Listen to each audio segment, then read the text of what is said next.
Ladies and gentlemen, welcome to the 3-0 Take, where we talk all things Major League Baseball. Here's Kyle Corwin and Nate Reyes. It all starts right now. Ooh, welcome back to the 3-0 Take, presented by SeatGeek. This is episode 489. I'll be your host, Kyle Corwin. I'm here with my co-host, Nate Reyes. Nate. Heyo, heyo, heyo. Happy Monday, folks. Welcome back. We've got good stuff so far this offseason. Good stuff. I think good stuff today. Good stuff so far this offseason. Like there was maybe one episode that was at a little bit of a lull. Overall, I'm delightfully surprised with our offseason. I think it's only going to get better, because I think if there's any truth to what you and I were talking about maybe a week or two ago, where we were saying that we had a feeling that some of these, sure, you're going to have your smaller names getting signed, getting traded, so on and so forth. But I think you and I would venture to say a lot of people out there are optimistic that some of these bigger name deals are going to get done closer to, like, maybe by the end of the year, given the way last offseason went. Like, nobody wants a repeat of that. Nobody wants that. I think people are going to have some Christmas gifts that they're very, very excited about. I hope so. I mean, the biggest Christmas gift of them all, I think we can just go ahead and say. Yeah. Possibly the biggest one we're going to see maybe in the next decade. It's happening right now, folks. Juan Soto. Sure. Juan Soto. The sweepstakes continue. The latest we have as baseball fans reported is that the Mets, it was reported that the Mets there was 4 teams that he was meeting with. It was the Red Sox, the Blue Jays, the Mets, and the Yankees. And the Mets are the only team that we have heard a report on in terms of a number. And it was, again, cannot stress this enough, reported Right. Not that confirmed. it was $660 million. Nate, thoughts? We knew this was happening. We knew that the Mets were going to offer whatever he wanted. We knew that. This is, if you're a Mets fan, this is the dream scenario. This is more of a dream scenario than when Steve Cohen officially bought the team and had his first offseason. Like, this is a payroll that is what they have, $170+ million of room compared to 2024's payroll. And we know that Steve Cohen has come out and said multiple times every year that it doesn't matter. He's willing to pay to win. So he could very well go over 2024's number. 170 mil of room left. There's plenty that they can do. So much came off the books. I think it's ideal for baseball that this is a top 3 player in the game. Can we say that? Can we talk about this a little bit? I'm glad you brought that up. And I'm not necessarily disputing that, because I've offered more than my fair share of Soto praise, and rightfully so. Generational talent. There's people that scoff at that, which I think is silly, because if you look at what he's done 25 to this point in his career and what he's capable of doing, he is, I mean, and we'll even touch on a little later with the Hall of Fame ballot, pretty much go ahead and chalk him up as a Hall of Famer. We can just go ahead and assume that's going to be the case. But can we talk for just a second about this $660 million? Because look, the reality We're overdoing of it is, it a bit. Let's say that again. We're overdoing it a bit, you think? I mean, we're pushing Ohtani money for a guy that, I mean, let's just call a spade, is, for all intents and purposes, a league average outfielder. Big picture wise, sure, you can look at the super ultra advanced analytics to maybe make a case otherwise. but just, on paper, is not gonna blow you away with his defense. Does not have speed, and can't pitch. There's tools missing. Yeah, there's tools missing. He can't pitch. Yeah, he's not going to have the same international draw as Ohtani. As electric as that region of the world is with baseball, it's just a matter of fact that he is not going to have the same type of pull internationally as Shohei Ohtani does. Right. And you have to take into account the fact that he's not even going to be sniffing the revenue that Ohtani brings in. And we're talking about a $660 million offer reported. Yeah. Yeah. And let me further clarify or further support where you stand. For anybody that's new to listening, Kyle is in the DC area. Kyle has been able to be right down the street for the first half of Soto's career and gotten to witness firsthand how special he is. So whatever we say today is not from a position of not liking Soto.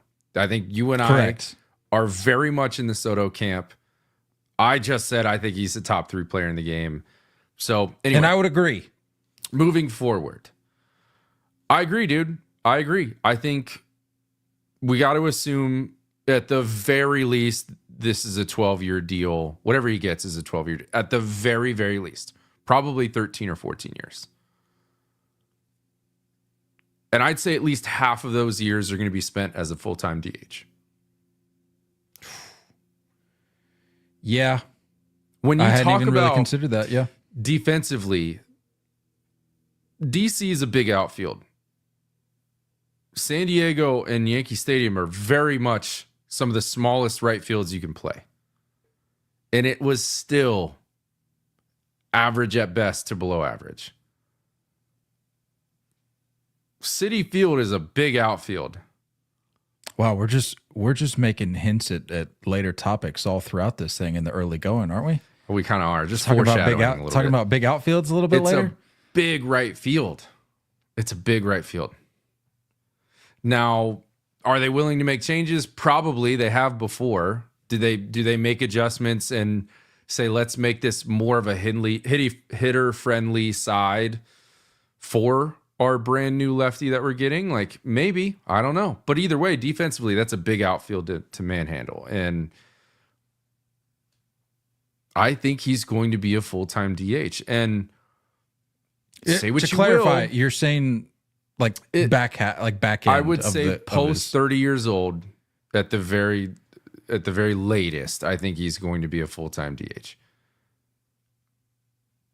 Because look at like a Giancarlo Stanton. Like, we watched really solid defense in right field in Miami. He looked pretty good. Didn't he win a Gold Glove? I think he did really well in right field. And now injury wise, I'm not saying that like athletically they're on the same level, but I'm not going to sit here and pretend that Soto's going to get better at right field. I'm not going to sit here and pretend that he's going to get faster and more athletic.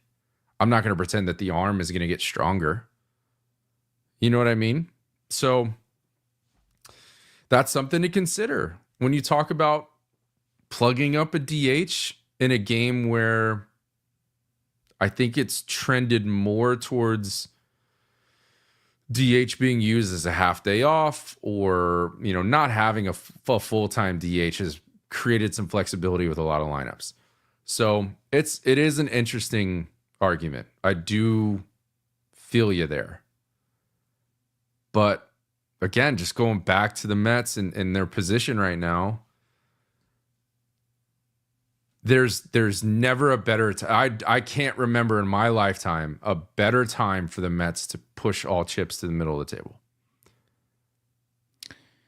And let me just circle back on my point earlier. This is not in me maybe balking at the 660 mark. That's not a reflection of who I think Soto is as a player, what I think he deserves. It's more about where do we draw the line?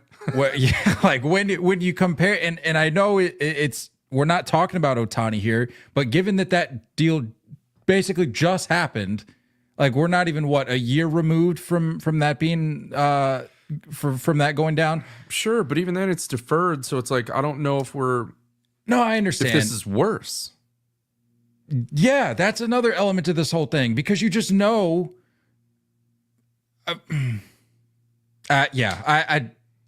There's no situation where I can convince myself that Juan Soto's taking a single dime of deferred money. I'm trying. I just can't. I can't bring myself to say that.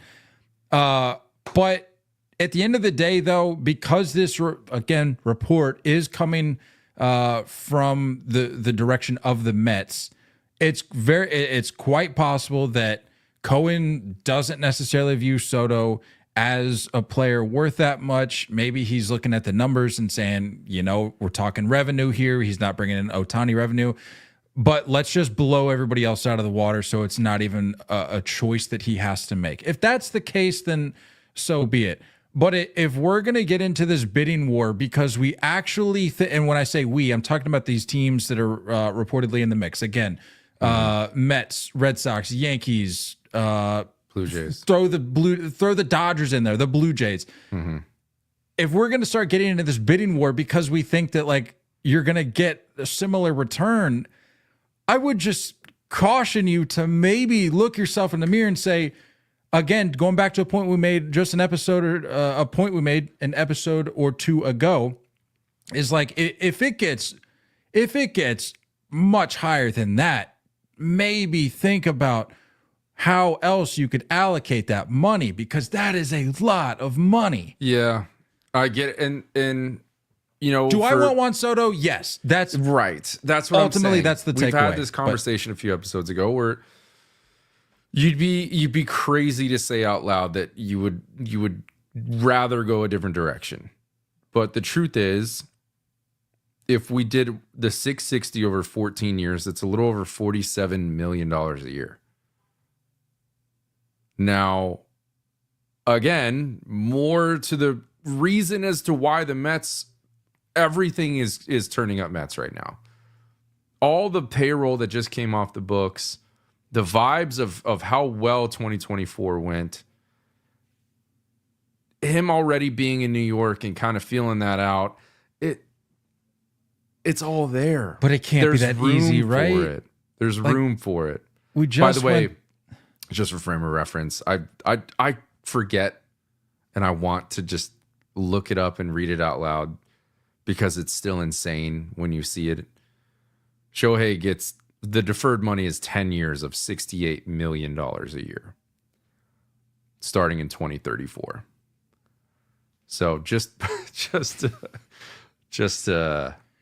throw that back out there for everybody. He's making $1 a month right now, and then he's going to be rolling deep in it. Yeah. But with inflation and all that, I mean, what does it really come down to? Still, he's going to be in Japan. It's not going to matter. It's still gonna be, nice to won't have to deal with the income tax of California when he's done. Nice to know that he won't be playing baseball and he'll still be having that kind of payday. Yeah. But let's say, again, I'm just kind of subtracting that 170 number. I think it was 174 is what I read of what came off the books. And if they were to match 2024's payroll, it's $174 million to play with this offseason. Let's just take a nice round number and take 45 off of that for Soto. Maybe if you want to round up to 50, you bring it down to that 120 range. They still have so much that they can do. You can bring back Pete Alonso. You can fill out the rest of that rotation. You can go get some of these rather expensive relievers that I don't think there's too many teams in the league that are willing to fork over the money for a Tanner Scott.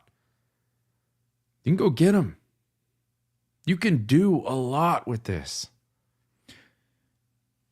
Yeah, it's going to be an off-season. I mean, if things go that direction, we could possibly be looking at an off-season equivalent of what we saw at the trade deadline, where you're going to have some of these guys playing some of these positions that maybe 9 times out of 10 wouldn't warrant X amount of dollars or X, like a certain package. But if we're just going to continue this trend of just trying to blow other teams out of the water with packages and it not even really being much of a bidding war anymore, it's just like, let's just throw everything we can at the wall, see what sticks. Then yeah, like we're only going to really see a handful of teams going out and plucking these names, and whether it be, again, via trade, via signing, whatever, because they have the resources to do it. So I don't think it's insane to say that the Mets could get Soto, Burns. You could get 3 out of the 4 between Soto, Burns, Pete Alonso, Tanner Scott, and plug holes in your roster. I don't think that's crazy. It's silly. I mean, it's not, but it's silly. It's absolutely silly. And still have money to play with too. But like that just goes. If you get all 4 of those guys, that's probably 100, 120. But that just goes back to my question, though. It's like, it can't be this obvious, right? Soto to the Mets. Like, we just went through this with Ohtani. It was clear as day he was going to LA. We just went through this with Yamamoto. We knew he was going to LA. Like, we can't have another situation like this, right? Like, can we maybe have a little bit of a surprise hit us before Christmas? I don't know, man. Like, I think the comments from Hal Steinbrenner are scary, to where the Yankees don't want to act like the Yankees financially. And if you're Soto, if you're Boris, and you're hearing that, like that gives you concern, because you just played for a team that wasn't good enough to win the World Series, that bringing you back isn't enough to get over that hump. They need to do more. But you're also not willing to take a pay cut. How good of a presentation do you think the Yankees are really going to be able to have outside of history and Monument Park and number retired? Like, eventually that's wearing off. That's wearing off because it's been so long since you've been the cream of the crop, since you've been at the top of the mountain. It's hard to continue to have that conversation. It's hard for the Yankees to sit here and say we have the best facilities and the best resources in the best city. Because in reality, the Mets have just as much, if not more, money to play with to give you all of those things. And again, we've talked about it in past episodes, like, there's no shadows. No offense, but like Keith Hernandez, that's the legend that you're going up against. I will say there was some kickback, and I have seen kickback elsewhere of folks who feel that the Francisco Lindor not being, they're like boys.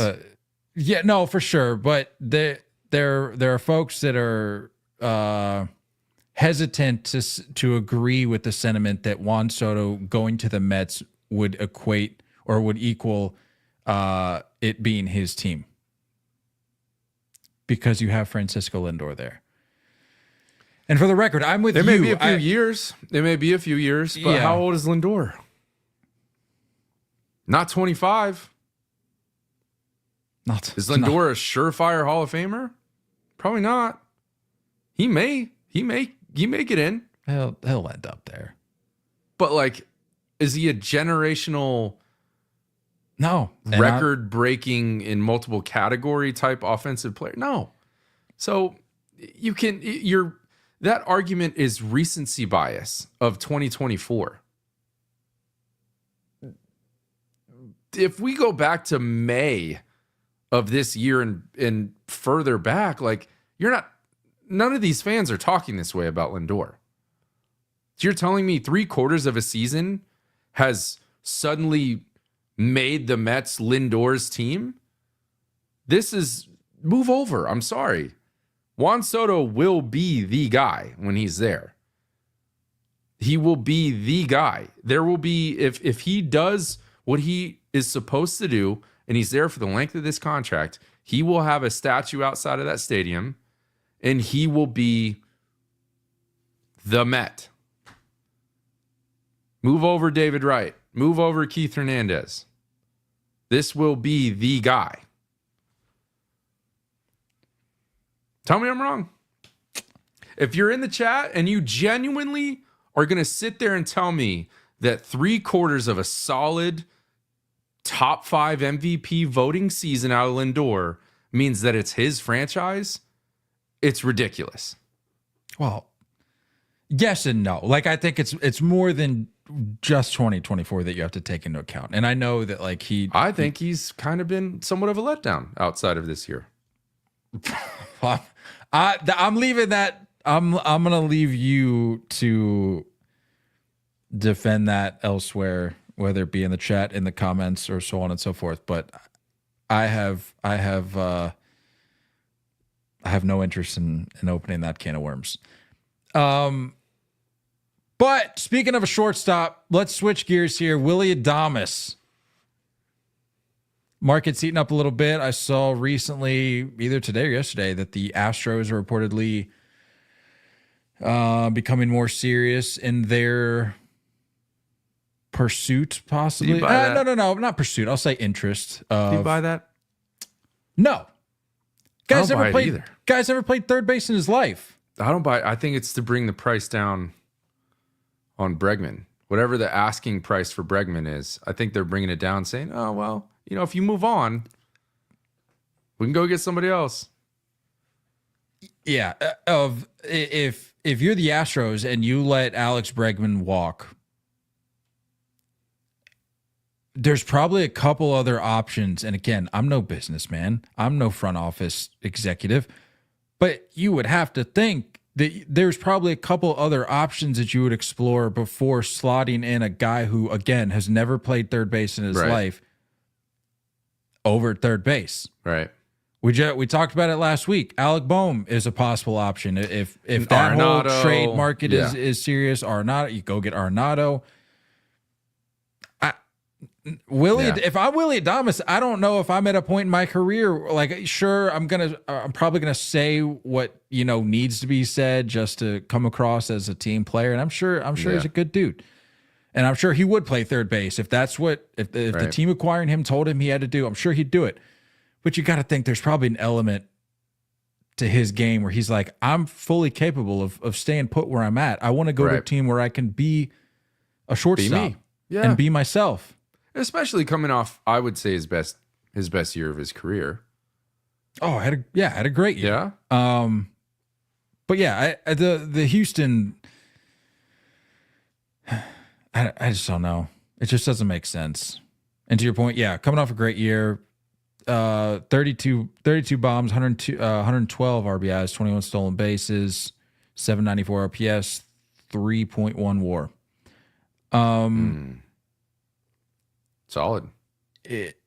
And have we heard from him or his camp that he's willing to play another position? That is the thing I've not heard. You usually hear about these things. The only thing about third base that I've heard about Willy Adames is what the Astros are interested in. Yep. And usually when a guy's market starts to heat up, you usually start getting some sound bites out of the player in question's camp. And unless somebody else has heard it, in digging around, I have not heard anything from Adames. And for that reason, I don't think it's a good fit. Yeah, I don't see it. So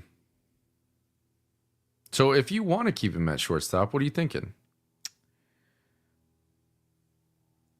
Well, John Morosi, who I believe was the one that came out with the Astros report initially, also included the Braves, the Red Sox, the Blue Jays as possible options to go get him. Personally, I like the Braves as a fit. I could not be more over Arcia. Yeah. Just begin anew at the 6 hole and just do I do like that else. fit too. I just sure there's some bias at play there, but I mean, if you're going to go from Arcia to Adames, who's complaining? Man, they got room to do it. They always do. And look, I know Braves fans love to give off this vibe that they're loyal fans, and they are, and I'm not knocking them for that. But look what happened when Freddie left. Look what happened when Matt Olson came into town. They fell in love with Matt Olson. Right. So and we're talking about Orlando Arcia. Like this isn't a Brave star by any stretch. So if he was to take a back seat or be shipped out, whatever, and you brought in Willy Adames to be your guy for the foreseeable future, who's saying boo to that? Yeah, I agree.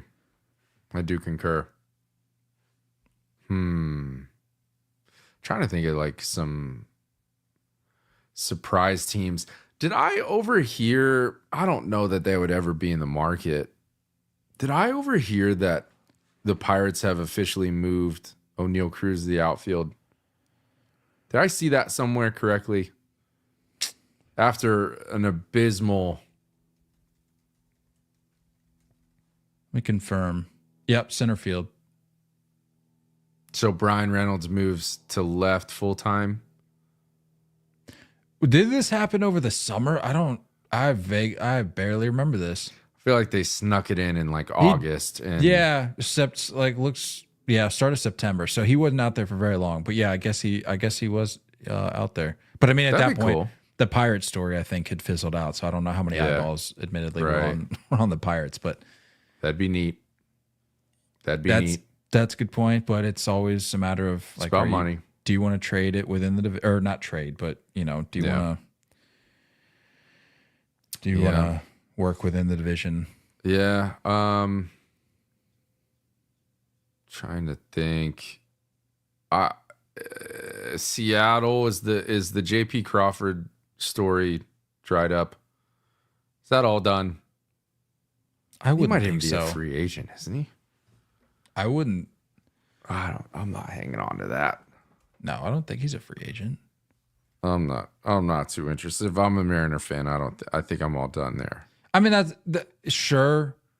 No, he's a free agent in 2027, so he's got 2 years left. And that might be true for a lot of Mariners fans, but if you're the Mariners front office, I don't know if you're washed up or if you're over it to the point of having to shake up that whole deal for a guy like Willy Adames. I think a team like the Braves would be a much better fit. Cleveland, maybe. I do like the Braves. Now that when you put it out there, it didn't really come to mind for me until that. But man, I like it. I like that fit a lot. You know what I like, Nate? Dude, he would hit like sixth. Isn't that crazy? What else do you like?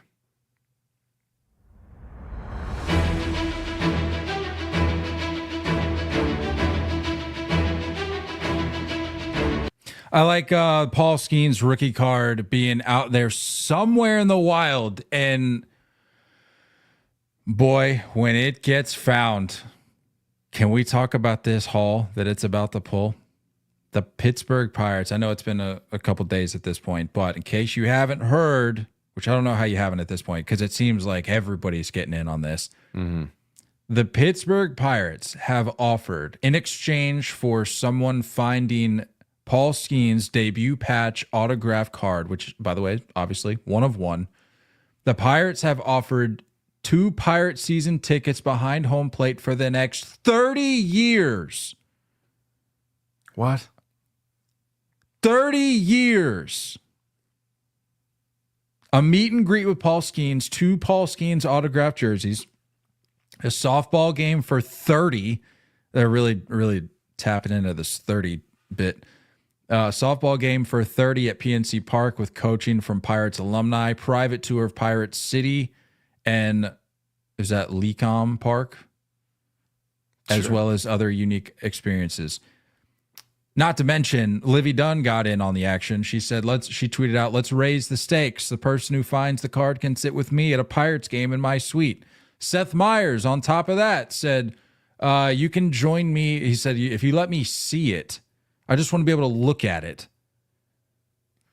And then you can join us at late night on set for a live taping of the show, which whatever. What am I going to do with that? But still cool that people are getting in on it, Like this is becoming a huge thing. What is it worth? I saw today that it was estimated at $500,000. So you get this card, which your again, your net worth grows $500,000, and then all of these offers come raining down on you. Do you keep the card? Do the Pirates want it back? I'm confused. What do you mean if you find it and they just give you all those things? What are you giving it? What are you giving up in return? The card? You're giving them the card because I believe the Pirates want the card. So I read, so that they can, I guess, keep it at PNC for the fans. So it can kind of stay within the family, if you will. But I guess if you were to sell it outright, I'm sure it would fetch more than 500 at this point, given just the hype around it and assuming Skenes' career just continues to trend upwards, probably earn more than probably fetch a little more than $500K. I'm selling that thing right away. Thanks, Seth. Thanks, Livy. Thanks, Pirates. That's another thing too. Like, I'm selling that thing. What are you gonna do with Livy? What are you right? What are you gonna flirt with his girlfriend? You're a single man. That's even a better point. I hadn't even really considered that. In my head, I'm thinking, well, a married man's certainly not going to do that. But then, to your point, not even a single man's going to be smart, and you're not going to do anything there because that's the whole reason she's there. You're going to somehow steal Livy from Paul Skenes. What do you mean hang out with her in the that would be the theft. Suite? That would be the theft of the century. Like you find this card and then you're nowhere to be found with Livy Dunn running off into the sunset in Cancun or something. That would be a story. Now of course she would do that willingly. I'm not suggesting or promoting like kidnapping. I'm just saying. Run that back a little bit, yeah. Just saying. Throw in some fine print. Yeah. So you're selling it. If you find I'm selling that thing right away. Look. I like Paul Skenes. We never know. You never know. You never know. Sometimes the hype gets a little too big for some britches, okay? I think he's going to be great. I think he's going to be excellent. But do I hang on to that puppy? No. Give me the $500K right now. I'm buying a house. Getting some land. You turn in a baseball getting card some land, for land? Buying a goat. That's it. One Never to goat, be heard. Some chickens. Never to be heard from again. Those sunken in trampolines, just ground level trampolines. In-ground trampoline. Now I can get behind that. See? Cooking it up. End of the day, you got to ask the question, how much are Pirate season tickets worth at this point? That's what I'm saying. It's 30 I don't care. years. Yeah, you extrapolate it over 30 years, but still, I don't even know. I would just take the 500K. Oh my gosh. We don't have time for this. No, I do. Pirates season tickets. Let's see what they run. I'm really glad I got out in front of that kidnapping pit. I am too. I'm just glad nobody was able to connect those dots, that I was somehow suggesting that someone should kidnap Livy Dunn. It's not what I'm suggesting. Just to be clear. What are these plans? Tell me the price. You're gonna have to call the Pirates to figure that out. And that we don't have time for. Also, I'm sure you probably got to get on a waiting. Well, maybe not for the Pirates. Probably don't have a waiting list for Pirates. Probably not much of a waiting list, yeah. But you're probably not going to find that information online. What do you think is a realistic number? I don't 10 grand? Even if it was 50 grand, 30 years. 50 times 30. Nope, that's not what I'm looking for. Carry the one. Yep, carry the one. Even if it was $50,000 over the next 30 years, It's not. Let's face it. That's one in a, let's see, commas. Yep, what's 1.5 mil? But you're right. That's way of an exaggeration, and that's only 3 times what you'd be getting if you sold it right away. I'm not doing it. I just wouldn't do it. I'm selling that thing outright. I'll bump it up to $750. Give me $750,000 for finding a freaking card of another human. If season another tickets, human being that puts his pants on the same way you do. If you drop the season ticket cost estimate down to $25,000, it would be $750,000.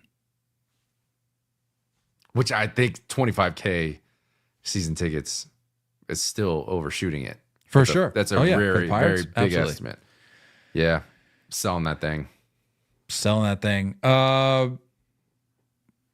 Are we buying or sell? Speaking of selling, are we buying or selling the fact that there's going to be more than 2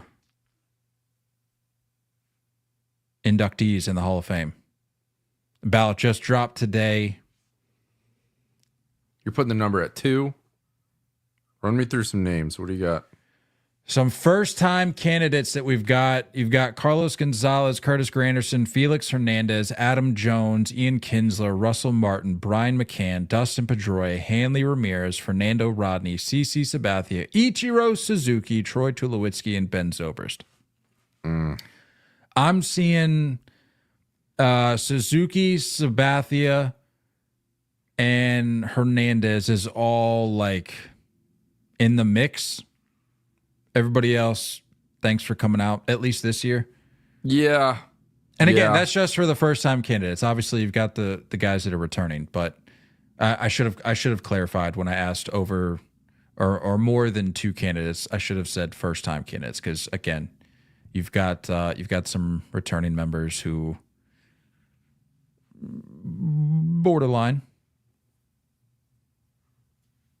But of the first time, this is coming from a Red Sox fan too. I mean, I respect Dustin Pedroia.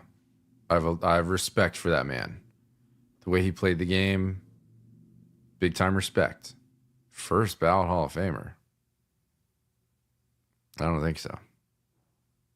I just can't get there. No, just can't get there. No, I think it's Ichiro and CC. I think CC. I think. Yeah.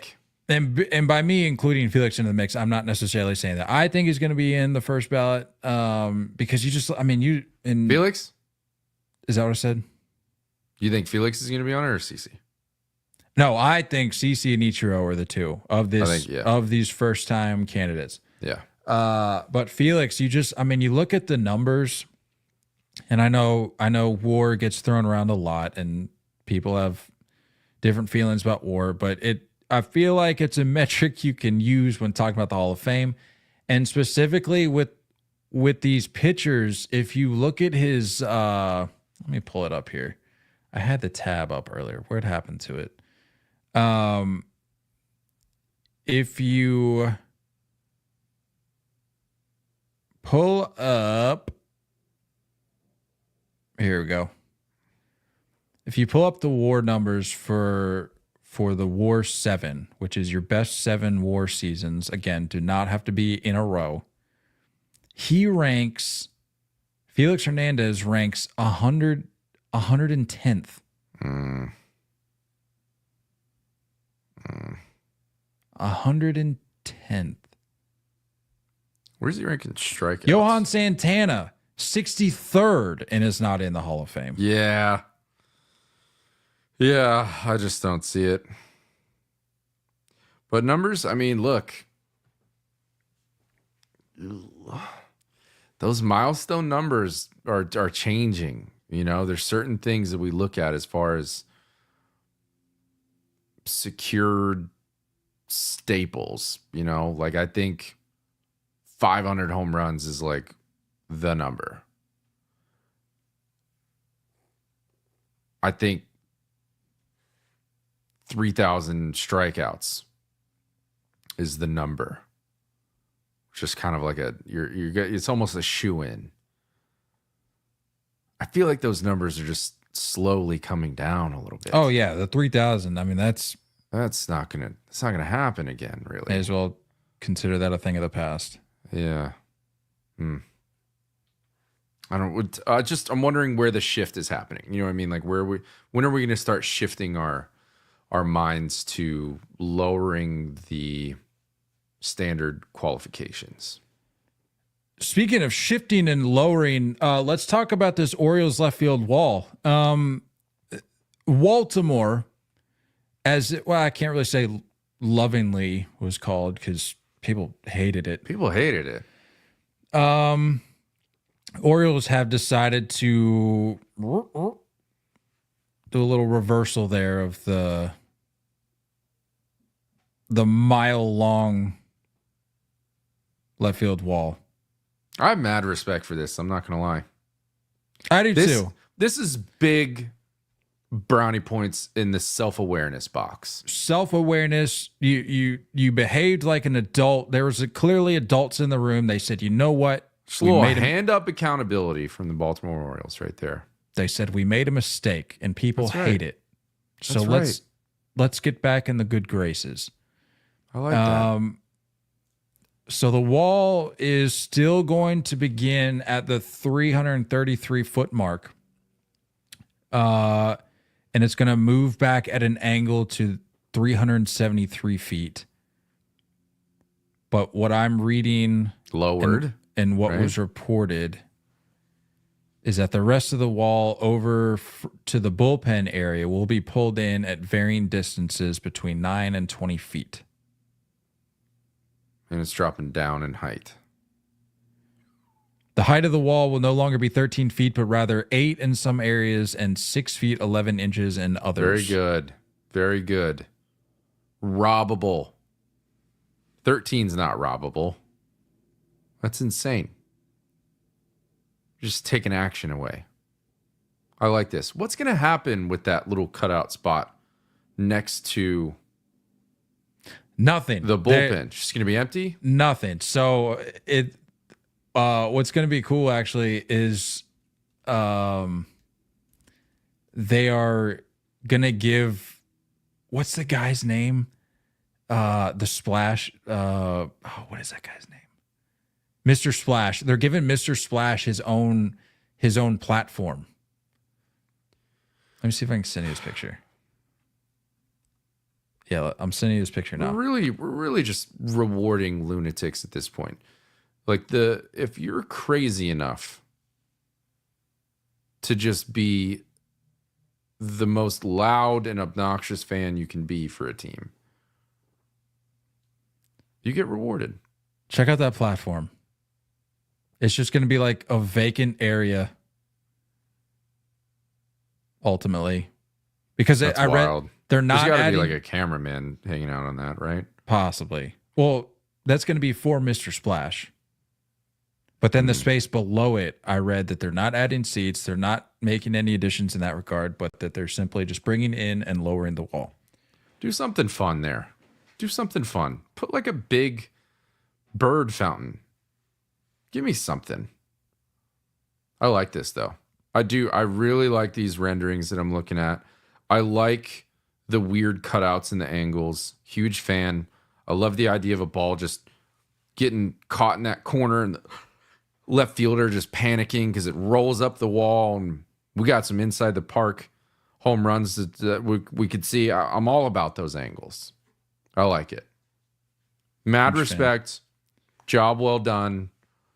Whoever pulled the trigger on this and said, yes, we need to correct our mistakes. I love that. Accountability. That's big time accountability. And lastly here, super quick, Maid Park will be no more beginning January 1 of 2025. The Astros announced today that they are changing the name of their ballpark to Dakin. That can't be right. Dakin. Speaking of lack of self-awareness, what is this? What are we doing? What is that company? What do they do? HVAC. So you're going Sure. from the juice box to what a lot of Astros fans are already campaigning for, the ice box. No, doesn't work. Doesn't Well, have I a ring mean, to it. good on them for trying to make the most of it. I mean, what are they going to do? Reverse it? They're not going to reverse the decision. So at least like try to get creative with it. Yeah, icebox. I can dig it. Orange juice is really taking a hit this offseason. That's what I'm saying, man. We started this year with 2 operational, functional baseball stadiums that were built on orange juice, and now we have none. Just some random gut punches to the orange juice industry. Like this is it's tough to see. Dakin. I hate field changes. I hate the names. I hate when they change names. Drives me crazy. I hate corporate sponsor stadiums anyway. Yeah, but some of them like they work. Some of them work, and like if they're around long enough, Petco like, works. Petco works. Maid Park just worked. It was like, you know, it's still a corporate sponsor, but like I'm on board with this. But then you get somebody like this coming in. No. Like the whole what's what I know we talk about all the time. The one out in Milwaukee, Great American Family. Like that's never gonna catch on. Like that's just not one that works. No. Minute Maid Park just worked. This does not. Stick to beverages, you know? If it's not a beer, if it's not a juice, I don't want it. New rules. I agree. Commissioner for the day. Commissioner for the day. If it's not a beverage, get lost. Speaking of getting lost, let's get out of here. Capri Sun Park. That could hit. Capri Sun Park could really hit. Someone needs to look into that. I can dig it. Yeah. Is that it? That's it. We'll wrap up. I know Rookie of the Year is happening like as we're speaking, but we'll save it. We'll talk some awards on Thursday. But other than that, curveballs. Don't chase them. We love you all, and as always, looking forward to talking more baseball with you guys soon. Until next time, stay filthy.